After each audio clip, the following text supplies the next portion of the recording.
నమస్కారం.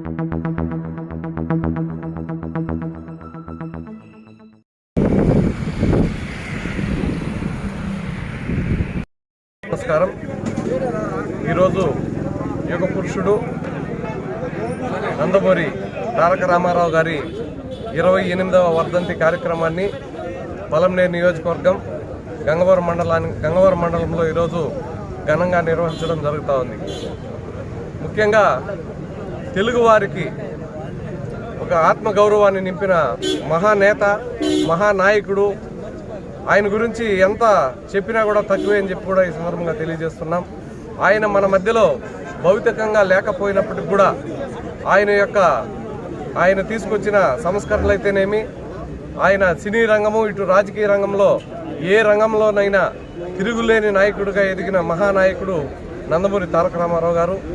ఆయన పేద బడుగు బలహీన వర్గాల ఆశాజ్యోతిగా కూడా మనం చెప్పుకోవచ్చు. ఈరోజు మహిళా సోదరీమణులకు కూడా ఆస్తి హక్కు కానీ ఇలా ఎన్నో సంస్కరణలు మన పిల్లలు భావి భవిష్యత్ తరాలకు ఎన్నో కార్యక్రమాలు తీసుకొచ్చిన మహానేతగా కూడా ఈరోజు ఆయన మనం స్మరించుకోవాల్సిన అవసరం ఉంది. మన భావి తరాలకు కూడా ఎన్నో కార్యక్రమాలు తీసుకొచ్చి మనకు దేశ విదేశాల్లోనే తెలుగువారు గర్వించదగ్గ ఒక మహానాయకుడిగా, యుగ పురుషుడిగా కూడా ఆయన మనకు ఎన్నో సేవలు అందించారు. అలాంటి వ్యక్తి ఈరోజు మన మధ్యలో లేకపోవడం మనందరూ కూడా ఈరోజు చింతించదగ్గ విషయం అని చెప్పి కూడా ఈ సందర్భంగా తెలియజేస్తున్నాం.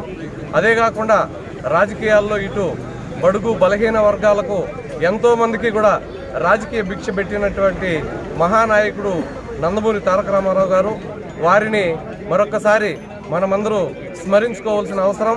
వారి యొక్క ఆశయాలను కొనసాగిస్తూ మన తెలుగుదేశం పార్టీలో ఆయన యొక్క క్రమశిక్షణ, ఆయన ఆ రోజు పార్టీ పెట్టిన నాటి నుంచి కూడా నేటి వరకు ఆయన ఏవైతే మనకు నేర్పించారో, క్రమశిక్షణ అయితే నేర్పించారో, అదేవిధంగా మనమందరం కూడా రాబో తరాలకు ఆదర్శవంతంగా నందమూరి తారక రామారావు గారి యొక్క ఆశయాలు కొనసాగిస్తూ ఆయన యొక్క పేరు ప్రతిష్టలకు ఎక్కడ భంగం కలిగించకుండా ఆయన యొక్క ఆశయాలను కొనసాగిస్తామని చెప్పి కూడా తెలియజేసుకుంటున్నాను. అందరికీ నమస్కారం. ఈరోజు విశ్వవిఖ్యాత నట సార్వభౌమ అన్న స్వర్గీయ నందమూరి తారక రామారావు గారి 28వ వర్ధంతిని గంగవరం మండల కేంద్రంలో ఘనంగా జరుపుకోవడం జరిగింది. ఈ సందర్భంగా ఆయనకి ఘన నివాళులు అర్పించడం కూడా జరిగింది. ఒకసారి మన యుగ పురుషుని గురించి చెప్పాలంటే ఒక రోజు కాదు, నెలా కాలాలు కూడా పడుతుంది. అటువంటిది ఆయన ఒకే 9 నెలల్లో తెలుగుదేశం పార్టీని స్థాపించి 9 నెలల్లోనే అప్పట్లో కాంగ్రెస్ ప్రభుత్వాన్ని గద్దెనెక్కినటువంటి తెలుగుదేశం ప్రభుత్వం ఒక్కసారి చూసినట్లయితే భారతదేశ చరిత్రలోనే మొట్టమొదటి వృద్ధాప్య పెన్షన్ అయితేనేమి, పేదలకి కూడు గూడు గుడ్డ అనే పథకాలు అప్పట్లో చూసి ఆయన రాష్ట్రమంతా తిరిగినప్పుడు కూడా పేదలు అన్నం లేక అన్నమో రామచంద్రాన్ని అలమటిస్తున్నటువంటి అటువంటి సమయంలో కూడా ఆయన 2 రూపాయల కిలో బియ్యం అయితేనేమి, పేదలకి జనతా వస్త్రాలు అయితేనేమి, అదేవిధంగా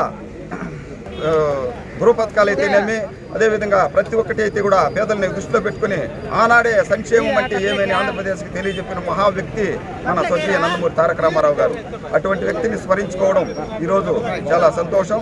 అదేవిధంగా సంక్షేమ పథకాలకి పెట్టింది పేరు, క్రమశిక్షణకి మారు పేరు.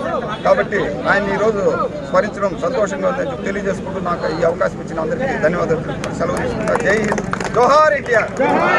నమస్కారం. ఈరోజు నందమూరి తారక రామారావు 28వ వర్ధంతి జరుపుకోవడానికి మనమందరూ ఇక్కడ చేరి ఈ కార్యక్రమం జయప్రదం చేసినందుకు అందరికీ ధన్యవాదాలు. రామారావు అంటే ఫస్ట్లో మన ఆంధ్ర వాళ్ళు అనుకుంటే మద్రాసీలు పిలుస్తూ ఉంటాడు, బాంబేకి కానీ ఢిల్లీకి కానీ పోతే. అటువంటి తెలుగువాడు తెలుగుదేశం అనే పేరు పెట్టి తెలుగు వారిని ఆత్మగౌరవాన్ని నిలిపిన వ్యక్తి రామారావు. సంక్షేమ పథకాలంటే అంతకు తెలియదు ఎవరికి. 2 రూపాయల కిలో ప్రతిదానికి తెలుగే పెట్టినాడు. కనీసం ఆడబిడ్డలో బహిర్భూమి వేదానికి బాత్రూములు కట్టించింది తెలుగు బహిర్భూమి పథకం పేరు పెట్టినాడు. ఇటువంటి మళ్ళీ